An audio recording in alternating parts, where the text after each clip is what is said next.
वो एक साक्षी जी हैं।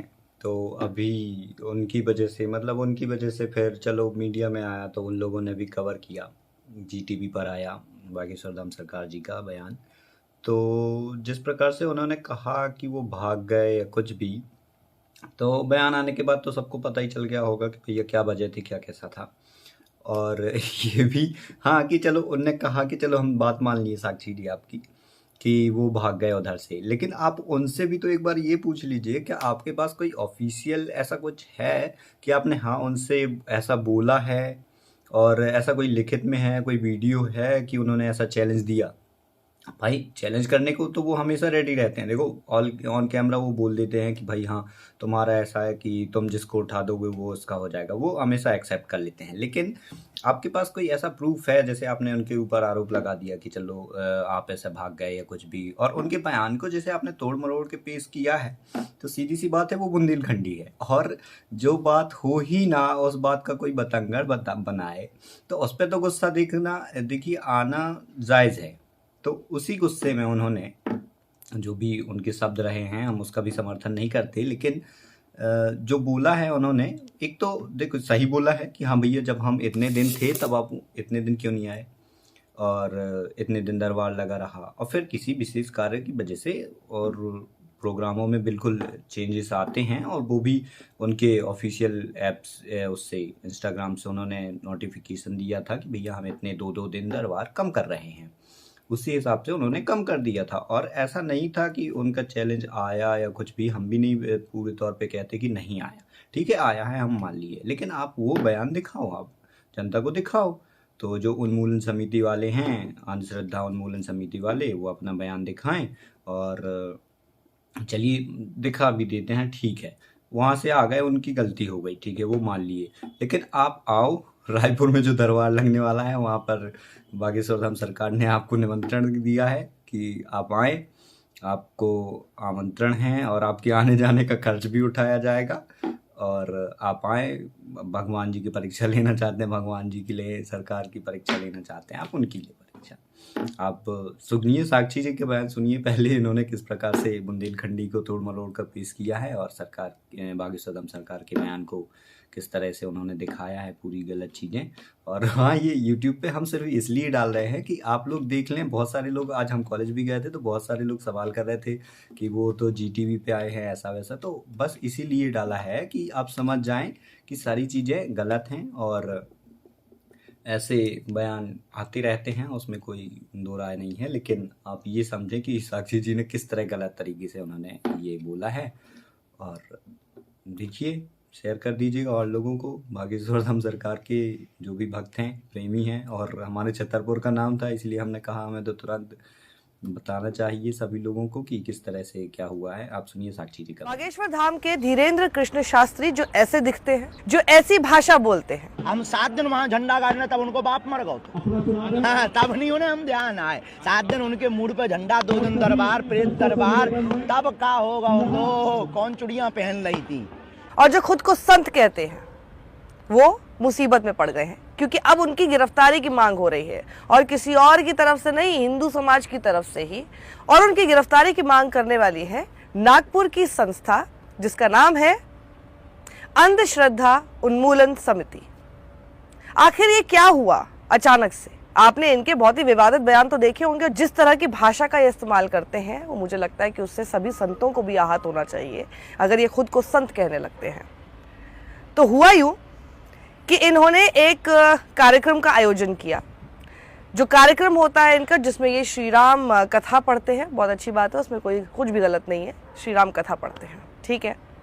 लेकिन ये अपनी कथा के दौरान एक दिव्य चमत्कारी दरबार लगाने की बात करते हैं। जो लोग बताते हैं, जिन लोगों की आस्था भी है वो उसको बहुत ही चमत्कारी मानते हैं, जिनकी नहीं है वो उसे अंधविश्वासी कहते हैं। लेकिन जिन लोगों ने भी उसको अटेंड किया है उनका कहना है कि वो उसको चमत्कारी, दिव्य चमत्कारी दरबार के नाम से बहुत ही मशहूर और बहुत ही प्रचलित कर रखा है। तो जहाँ जहाँ पर भी इनके सत्संग होते हैं वहाँ पर ये इस तरह का एक दरबार लगाते हैं।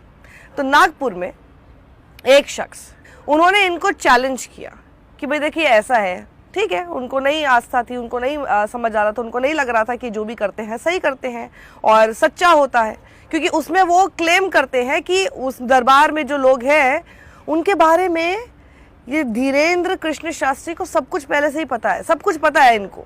तो उन्होंने कहा ठीक है भाई, अगर आप मेरे बारे में सारी बातें बता दें, मेरे बारे में, मेरे व्यक्तित्व के बारे में, मैं कौन हूँ, क्या करता हूँ, और मेरे बारे में जानकारी अगर आप दे देंगे इसी दिव्य चमत्कारी दरबार में, तो मैं आपको 30 लाख रुपए दूंगा। चैलेंज एक्सेप्ट करो, मेरी चुनौती को एक्सेप्ट करो। सिंपल भाई, आप कोई चीज़ क्लेम करते हैं, उसको लेकर किसी ने आपको चैलेंज कर दिया कि अच्छा करके दिखाइए, और मैं तो पैसे भी देने को तैयार हूँ, 30 लाख रुपए। तो अब यहाँ पर दिक्कत ये आ गई, धीरेन्द्र कृष्ण शास्त्री पर अभी आरोप है कि चैलेंज तो एक्सेप्ट करना दूर की बात है, जब तक वो दिव्य चमत्कारी दरबार लगता उससे 2 दिन पहले ही वहाँ से खिसक लिए, अपना पूरा बोरिया बिस्तरा वहाँ से बांधा और निकल लिए। जब उनसे पूछा गया कि आपने ऐसा क्यों किया, तो उनकी ज़रा भाषा ज़रा सुन लीजिए। उनका कहना है कि भाई हमारे तो जो है ना महाराज का जन्मदिन था, जिसकी वजह से हमने सारे अपने जितने भी कार्यक्रम जगह जगह पे थे वहाँ वो 2-2 दिन से कम कर दिए। पर नहीं, लोगों का कहना है और आरोप अब उन पे ये है, क्योंकि उनके ऊपर आरोप लगा है कि वो अंधश्रद्धा को बहुत ज़्यादा बढ़ावा देते हैं और साथ ही वो जादू टोना करते हैं। वो उस दिव्य चमत्कारी दरबार के नाम पर लोगों पर जादू टोना करते हैं, ये आरोप है। और अब मध्य प्रदेश में उनके ऊपर गिरफ्तारी का दबाव बढ़ाया जा रहा है, कि पुलिस के ऊपर दबाव बढ़ाया जा रहा है कि इनकी गिरफ्तारी कीजिए, क्योंकि ये अंधश्रद्धा को बढ़ावा दे रहे हैं और इस तरह की हिंदू धर्म के नाम पे, क्योंकि आजकल ये हो गया है ना, आप सत्संग करते हैं, आप प्रवचन देते हैं, आप धर्म के बारे में लोगों तक बहुत सी अच्छी बातें फैलाते हैं, वो बहुत सही, उसमें कुछ गलत नहीं होता है। और हर तरह के हर अलग अलग धर्म में लोग ऐसा करते हैं, सत्संग होता है। लेकिन धर्म के नाम पर जब आप लोगों के साथ खिलवाड़ करने लगते हैं, उनकी आस्था के साथ खिलवाड़ करने लगते हैं, उनकी श्रद्धा का मजाक बनाते हैं, उनकी श्रद्धा का फॉर ग्रांटेड लेते हुए उनको कुछ भी धर्म के नाम पर चिपका देते हैं और फिर कहते हैं कि देखिए ये चमत्कार हो गया, चमत्कार हो गया, उससे एक सच्चे हिंदू को तो, और कोई शख्स अगर अपने आप को धार्मिक कहता है अपने धर्म के लिए, उसके अगर अंदर रिस्पेक्ट है, तो उसको तो आहत होना ही चाहिए कि भाई आप हमें बेवकूफ़ क्यों बना रहे। ठीक है, धर्म है हमारा, लेकिन इसका मतलब ये नहीं है ना कि हम आपकी कुछ भी उल जलूल जो बात होगी उसको मान लेंगे, आपकी कैसी भी भाषा होगी। ये पहले भी पूर्व में भी ऐसी अजीब सी भाषा का इस्तेमाल करते हुए नजर आए हैं। आप ही तो खरीद रहे ना, हम अगर भागवत 50 में बेच रहे तो आप ही खरीदते हैं, तो असली जिम्मेदार तो आप हैं। हम भले ही खूब दुकान सजा लें, आप ना खरीदो तो क्या हम खाक कर लें। इस देश को पागलों का देश कहते हैं। हॉल में खूब भीड़ आ गई है भक्तों के, पागलों की यहाँ खूब फौज खड़ी हो गई है, पागल ही पागल जुड़ रहे हैं यहाँ रिकॉर्ड टूट गए। अब वही है ना, पागलों का देश कहेंगे ना, जब लोग इतने सारे आंख बंद करके इनकी बातों को बिलीव करने लगेंगे, तो ये शख्स तो उन लोगों को पागल कहेगा ही कि पागल ही तो है जो मेरी बात को मान रहे हैं। कुछ भी बोलते हैं, बहुत ही उत्तेजित करने वाली आक्रामक भाषा का इस्तेमाल भी करते हैं, जिस ढंग से बात करते हैं, जिस ढंग से प्रवचन देते हैं, संत तो नहीं लगते हैं। ठीक है, कुछ लोगों की आस्था है, लेकिन आप अगर आस्था भी है तो उसमें अंधविश्वास तो मत कीजिए। कोई शख्स कैसे चमत्कार, ये सामने जितने भी लोग हैं मैं सबके बारे में सब जानता हूँ, चमत्कार की बात करें, तो फिर चुनौती को एक्सेप्ट करने में क्या प्रॉब्लम है। लोगों का विश्वास हट गया है और लोग ये कह रहे हैं कि लोगों के ऊपर आरोप लगा रहे हैं कि अंधश्रद्धा और ये जादू टोना जो कर रहे हैं आप, ये करना अब आप बंद कीजिए। एक मीडिया से इंटरैक्शन में तो ये हाथी चले बाजार, कुत्ते भौंके हजार, इस तरह की भाषा का इस्तेमाल भी कर चुके हैं। लल्लन टॉप की खबर में आपको बता रहे, जिसमें उन्होंने कहा कि चैलेंज के बाद कथा छोड़कर चले गए थे धीरेन्द्र शास्त्री। अब असली वजह बताई है उन्होंने, असली वजह अब, क्योंकि कई लोगों ने घेर लिया उनको कि भैया ऐसे कैसे कर लिया आपने, और अब उनको असली वजह कुछ बतानी पड़ रही है। तो ये आपको मैं इनके बारे में बता दूं जो नहीं जानते हैं, बुंदेलखंड के छतरपुर में बागेश्वर धाम है, जहां धाम के पीठाधीश्वर हैं धीरेन्द्र कृष्ण शास्त्री, जिनकी बात हो रही है। इन दिनों वो चर्चा में है, पहले भी चर्चा में रहे हैं अपने विवादित बयानों के लिए, अभी चर्चा में है क्योंकि अंधविश्वास और जादू टोना फैलाने के आरोपों पे से वो घिरे हुए हैं। इस वक्त जगह जगह जाकर वो श्री राम कथा करते हैं, साथ में अपना एक दिव्य चमत्कारी दरबार लगाते हैं। मानने वाले बौद्ध महिमा मंडन भी करते हैं कि इस दरबार में बाबा को आपके बारे में सब कुछ पता होता है। ऐसे ही एक श्री राम चरित्र चर्चा महाराष्ट्र के नागपुर में आयोजित हुई थी। तय तो ये था कि ये कथा 13 जनवरी तक चलनी थी, लेकिन 2 दिन पहले यानी 11 जनवरी को ही संपन्न हो गई। क्यों? क्योंकि नागपुर की एक संस्था ने धीरेन्द्र कृष्ण शास्त्री पर जादू टोना और अंधश्रद्धा फैलाने का आरोप लगा दिया और इस वजह से धीरेन्द्र को कार्यक्रम छोड़कर जाना पड़ा। अंधश्रद्धा उन्मूलन समिति के अध्यक्ष श्याम मानव ने कहा कि दिव्य दरबार और प्रेत दरबार की आड़ में धीरेन्द्र शास्त्री जादू टोना को बढ़ावा देते हैं। देव धर्म के नाम पर आम लोगों को लूटने, धोखाधड़ी और शोषण भी किया जा रहा है। समिति ने पुलिस से भी मांग की है कि धीरेन्द्र शास्त्री पर कार्रवाई हो। अंधश्रद्धा उन्मूलन समिति का कहना है कि उसकी तरफ से धीरेन्द्र शास्त्री को 30 लाख रुपए का चैलेंज दिया गया था। कहा कि वो उन लोगों के बीच दिव्य चमत्कारी दरबार लगाए और अगर वो ये दावा करते हैं कि सबके बारे में सब जान लेते हैं तो उनका सच बताएं। अगर वो उनके बारे में सच सच बता देते हैं तो वो उसे भेंट स्वरूप 30 लाख रुपए देंगे। लेकिन धीरेन्द्र ने चैलेंज स्वीकार नहीं किया और तो और 2 दिन पहले ही दिव्य चमत्कारी दरबार लगाए बिना ही नागपुर से चले गए और इसी मुद्दे पर समिति धीरेन्द्र कृष्ण शास्त्री का विरोध अब कर रही है। धीरेन्द्र शास्त्री कह रहे हैं कि कथा छोड़कर वो इसलिए गए। स्थानीय मीडिया से बात करते हुए कहा कि उनके गुरुजी के जन्मदिन की वजह से सभी जगहों की कथा से 2-2 दिन कम कर दिए गए हैं, इसलिए नागपुर की कथा से भी 2 दिन कम किए गए। ये भी कहा कि वो नागपुर में पिछले 7 दिन तक लगातार कथा कर रहे थे और इस बीच 2 दिन दिव्य दरबार भी लगाया, लेकिन तब किसी ने कोई चुनौती नहीं दी।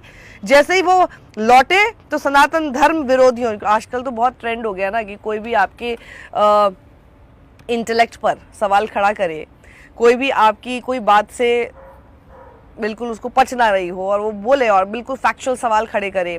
और बहुत ही आम जो एकदम किसी भी सभ्य समाज में किसी भी जागरूक इंसान को सवाल खड़े करने चाहिए, जब वो जैसे वो पूछे तो उसको हिंदू विरोधी, सनातनी विरोधी करके उसको खारिज करते हैं। और ये इसलिए कर पाते हैं क्योंकि आप जैसे कई लोग हैं जो कि इनकी बातों में आ जाते हैं और वो भी धर्म का चश्मा इस तरह से ओढ़ लेते हैं कि फिर उनको सच और सही चीज़ कुछ दिखाई ही नहीं देती है। ऐसे लोग इसीलिए फलते फूलते हैं। सवाल करने से कभी भी आपके धर्म का नुकसान नहीं होगा बल्कि आबादी होगा। और इस बात को जिसको मैंने आपके सामने बहुत ही सभ्य तरीके से रखा है उसको ये संत कैसे कहते हैं। मैं तो इतने दिन से तंबू गाड़ के वहाँ पर बैठा था, तब तो किसी को कोई प्रॉब्लम नहीं हुई, तब तो किसी को कोई दिक्कत नहीं। कहाँ थे तब? क्या इनका बाप मर गया था? This is the language, yes you just heard me right, this is the language a person who calls himself a saint uses. अपने आप को संत कहने वाला शख्स इस तरह की भाषा का इस्तेमाल करता है। अब आप सोच लीजिए, क्या जो सवाल खड़े हो रहे हैं और जो बिल्कुल एक जेन्युइन चैलेंज इनको दिया गया था, क्या उसमें कुछ गलत था? अपनी राय दीजिएगा ज़रूर।